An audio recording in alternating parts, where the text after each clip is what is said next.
Bom, primeiramente, né, boa tarde. Eu sou o Erivan, né, sou engenheiro de pré-vendas da Volt, né.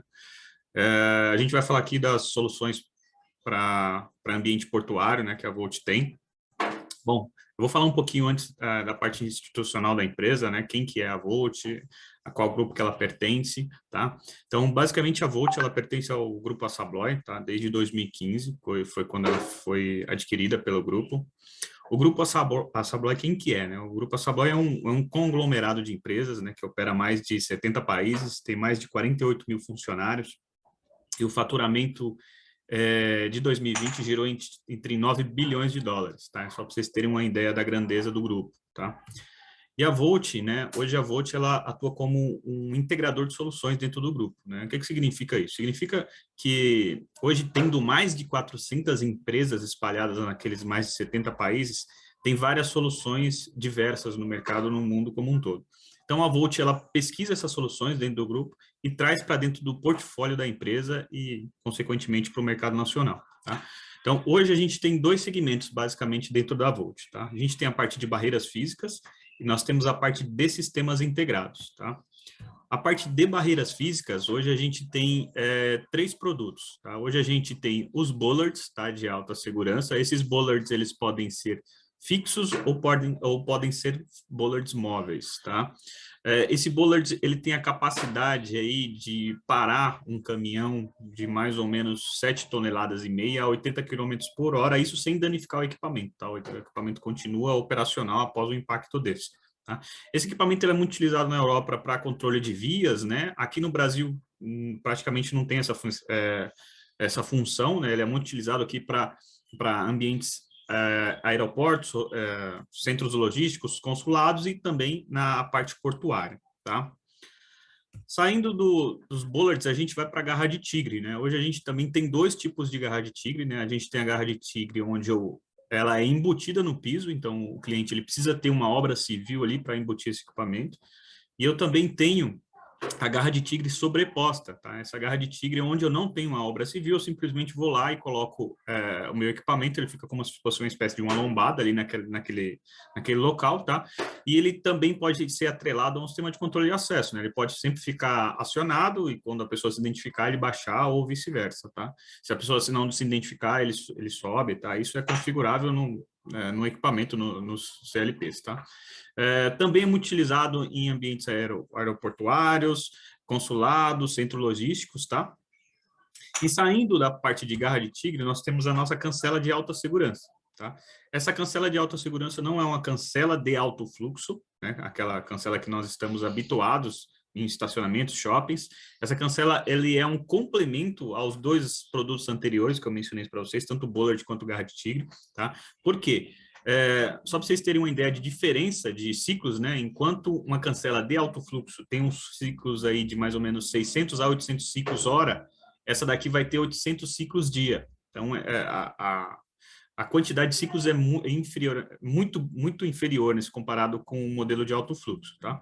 Esse modelo em específico, ele tem uma malha, um cabo de aço entrelaçado que percorre toda a haste ali, né, dentro da haste, ele é chumbado no chão junto com o equipamento, tá? Então, é um complemento aos outros dois produtos. Bom, saindo da parte de barreiras, a gente vai para a parte de sistemas integrados, que aí é tudo que envolve a parte de controle de acesso, tá? A Volt, ela nasceu vendendo periférico, tá? Então, toda a linha de periféricos nós temos ainda dentro do nosso portfólio, tá? Então, parte de fechaduras eletromagnéticas, fechaduras strikes, fechaduras do tipo solenoide, fechaduras eletromecânicas, botoeiras, essas botoeiras elas podem ser com contato, sem contato, para deficiente físico, tá? Nós temos as nossas fontes de alimentação para dispositivos diversos, passa-cabos, door holders, toda a linha de leitores, sejam eles leitores de cartão, leitores biométricos, leitores faciais, e também, quando eu falo leitores biométricos e leitores de cartão, isso envolve também todo o portfólio da HID, tá? Então, a gente também tem todo o portfólio da HID agregado dentro do nosso portfólio, tá? Bom, mas o foco aqui é a gente falar um pouco das soluções de portos, né? Então, qual que é o item aí primordial aí nos portos, né? A gente tem a parte de controle de acesso em barreiras físicas, né? Tourniquets, né? Então, a Volt, ela tem os tourniquets, tá? Esses tourniquets, a gente tem dois modelos em específicos, o modelo simples e o modelo duplo, que é esse que vocês estão vendo na imagem. Nossos tourniquets, eles são de aço inox, eu não tenho tourniquet de aço carbono, tá? Que a gente consegue competir aí com alguns players nesse segmento, tá? Esses equipamentos, eles podem ser bidirecionais, ou seja, eu posso entrar e sair pelo mesmo vão. No caso do modelo duplo, eu posso configurar isso de forma diferente, então eu posso entrar por um lado e sair por outro, não? Então, pode ser unidirecional, tá? Esses equipamentos, eles já possuem o LED de orientação indicativo na parte superior, né, como vocês podem ver. E eu também já tenho o suporte ali de fixação do leitor de identificação. Esse leitor pode ser um facial, um biométrico, cartão, que seja, tá? E nós também temos uma urna coletora externa, tá? Que também é de aço inox, tá? E essa urna coletora externa você pode colocar ao lado do seu torniquete, no caso de um visitante, por exemplo, quando ele sair, ele depositar ali o cartão de proximidade, tá? Qual que é o benefício de você ter um torniquete de aço inox? Você não precisa ter uma cobertura, tá? Então, você não precisa ter uma obra civil, se você não tem, você não precisa fazer para cobrir o seu torniquete, tá? Esse torniquete, ele é a prova do tempo, então ele pode ficar em ambiente externo, na chuva, tá? Que ele não vai estragar, digamos assim, tá? Lembrando que todos esses equipamentos de barreiras, né, catracas, que eu vou falar mais para frente, torniquetes, eles já vêm com a parte de controle, né? Quando eu falo a parte de controle, com o controle do mecanismo, tá? Então já vem com fonte, com a placa de controle que controla o mecanismo, tá? Bom, o próximo é a nossa catraca do tipo pedestal, né? Essa catraca também é de aço inox, tá? Ela já tem a função do braço que cai, isso é item de série, não é algo que eu tiro para baratear o produto, tá? Isso já é padrão. Essa catraca, ela é bidirecional, né? E eu posso utilizar ela com urna, ela tem a opção com urna, tá? Saindo da catraca pedestal, lembrando que também já vem com os dispositivos, tá? Saindo da catraca pedestal, a gente tem o modelo balcão, tá? O modelo balcão, ele utiliza o mesmo mecanismo da catraca pedestal, tá? A única diferença é que ela tem um corpo mais alongado, né? Onde ele faz uma barreira, um vão, meio que um vão de passagem. Ela também já tem a função do braço que cai, tá? Para um princípio de evacuação, alguma coisa do tipo, o mecanismo do braço ele pivotar para baixo, tá?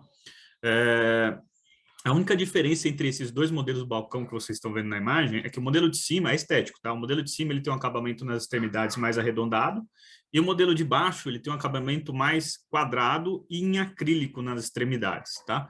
Mas por dentro é o mesmo dispositivo e também tem a possibilidade de ter urna coletora em ambos os modelos, tá?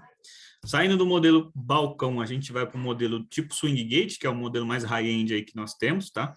De melhor custo-benefício do mercado, se comparado com alguns concorrentes nossos, tá? Nesse segmento, tá? Esse é o modelo do tipo swing gate, onde eu tenho dois gabinetes para fazer um vão de passagem, tá? Esse vão de passagem, ele pode ser configurado, ou seja, eu posso ter um vão de passagem padrão, de 45 a 55 centímetros de passagem, ou um vão de passagem para PCD, né, que aí ele é no mínimo 90 centímetros de passagem, tá? As portinholas de acesso, elas podem ser customizadas no sentido de material, tá? Então, como padrão, ela vai policarbonato, mas eu posso ter um acrílico, eu posso ter um vidro, tá? Isso é de acordo com a necessidade do cliente. Como vocês podem ver também, esse modelo, ele é inox, o corpo, né? No meio ali, eu tenho um policarbonato, tá? Nas extremidades superiores, eu tenho um policarbonato em fumê, né, onde eu tenho indicação de orientação, se a pessoa está liberada ou se está negada, tá? E embaixo eu tenho um LED azul ali, que são um LED mais orientativo também, que em azul fica stand-by, aguardando alguma ação, algum evento, alguma pessoa se identificar. Verde ele fica liberado, vermelho negado, tá? Além de ter os dispositivos de segurança, que são os sensores de passagem, tá? Esse modelo padrão aí, ele vem com 5 pares de sensores, mas eles podem ser customizados e eles terem 6, 7, 8 pares de sensores, vai depender da necessidade do cliente também, tá? Saindo da catraca, a gente vai para o nosso modelo, para o nosso leitor facial, né? Hoje a gente tem 3 modelos de faciais, tá? Esses 2 da foto e mais um, o terceiro é bem parecido com esse da esquerda, tá? Que tem o sensor de temperatura. A única diferença entre eles é que esse terceiro, que não está na imagem, ele tem uma precisão muito maior, se for comparado com esse da foto, tá? No quesito temperatura. Então, ele tem uma precisão maior nesse sentido. tá? Mas todos os faciais, eles possuem mesma interface, o mesmo sistema, tá? O que vai mudar eu tenho o modelo com temperatura, sem temperatura, que é esse da direita, o pretinho, e eu tenho o modelo com temperatura precisa, tá? Todos os modelos têm capacidade para 100 mil faces, tá? Eu tenho detecção em todos eles de pessoa viva, né? Liveness detection, ou seja, eu sei que ali é uma pessoa. Se for alguém com uma foto ali, ele não vai fazer a liberação, tá? Porque ele tem uma segunda câmera que identifica a profundidade, tá? Então, com isso, eu consigo saber se realmente ali é uma pessoa, tá? Bom, saindo do nosso leitor facial, a gente vai para as nossas cancelas. Nós temos basicamente dois modelos de cancelas, o modelo 6000 e o 6100, tá? A diferença entre eles, vocês já veem na estética, né? O modelo 6100 aparenta ser um pouco mais robusta e eu consigo customizar o gabinete, tá? Se precisar de um gabinete inox, alguma coisa do tipo, é possível na 6100. Além disso, mecanicamente falando, a única diferença entre elas é que no modelo 6100 eu tenho o sistema de escamoteamento de braço, tá? O que é isso? É igual o sem parar, né? Não sei se já aconteceu com alguém, mas quando você bate na haste do sem parar, ele pivota e libera o braço. É basicamente a mesma funcionalidade da 6100. A 6000 não tem essa função, tá? Então, é só essa diferença. Bom, saindo aqui, a gente vai para o software, né? A Volt, ela lançou o Volt Next em 2019, tá? Que é o software que vai fazer a gestão disso tudo que a gente falou até agora. Lembrando que todos os nossos equipamentos podem funcionar em qualquer sistema, tá? Mas aqui no Next, né? Então, a gente consegue fazer a gestão disso. O Next, ele foi lançado em 2019 com um software OEM da Avrix, tá? A Avrix, para quem não conhece, é um fabricante canadense de software, tá? Mas hoje ele não é mais um software OEM porque a Avrix faz parte do grupo Assabloy em uma daquelas 400 empresas, tá?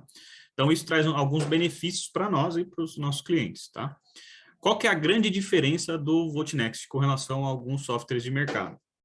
Primeiramente, é um software de plataforma aberta, né? Ele funciona com controladora da HID, que é do grupo, a Skype, que é uma controladora da Volt, a linha da Apirio e da Click, que são soluções de tecnologia do grupo Assabloy, que já estão integradas no Next. Mas aí fora do grupo a gente tem a Axis, eu tenho a IDEME, eu tenho a Suprema, tá?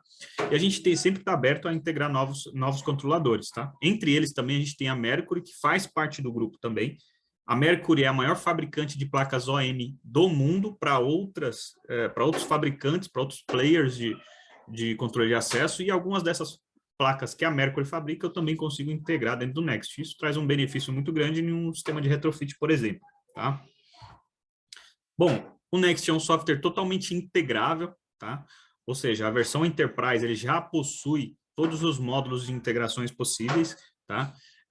Hoje ele já é integrado com softwares hospitalares que são o TASI e o MV, tá? Além de possuir integração com softwares de RH como o TOTOS, por exemplo, tá?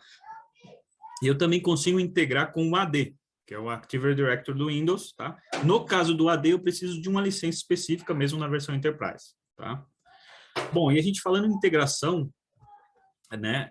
Hoje o Next está no Porto de Santos, né?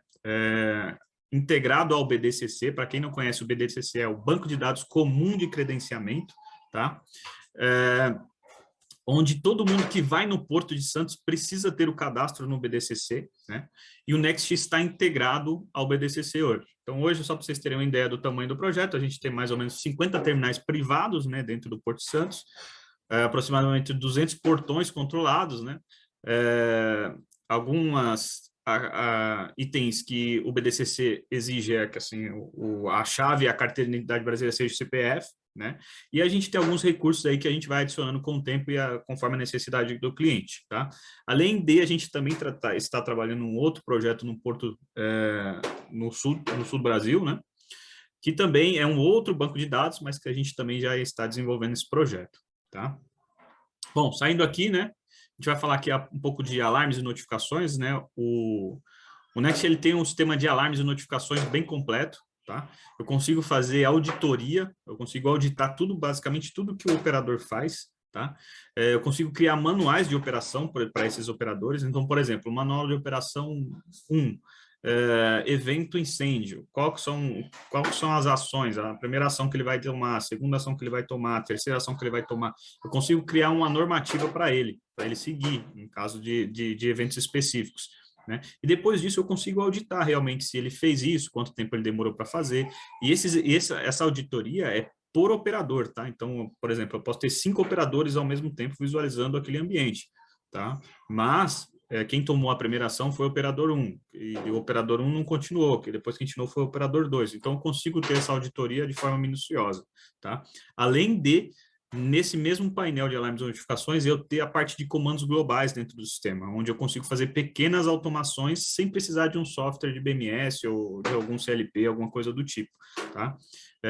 Simplesmente via contato seco e programação do software a gente consegue fazer. Por exemplo, quando alguém entrar numa sala, eu quero que ligue a iluminação, o ar-condicionado e abra a persiana. Quando a pessoa for embora, eu quero que tudo desligue. Então, desligue o ar, desligue a iluminação e baixe a persiana. Então, isso eu consigo fazer dentro do software também, sem licenciamento, tá?